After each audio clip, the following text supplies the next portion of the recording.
today I'm going to be doing some of these Pow crackers.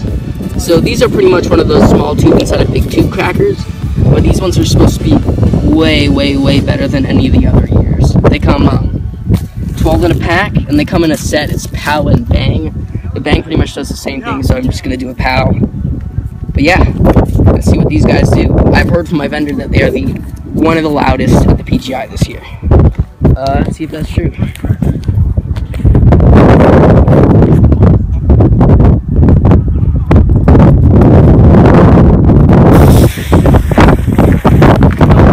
Jeez, so fast. Wow. This guy's pack a punch. Probably as good as those Searing pack random. See, these definitely pick them up. Got these for $10 a pack, which is, I think, a little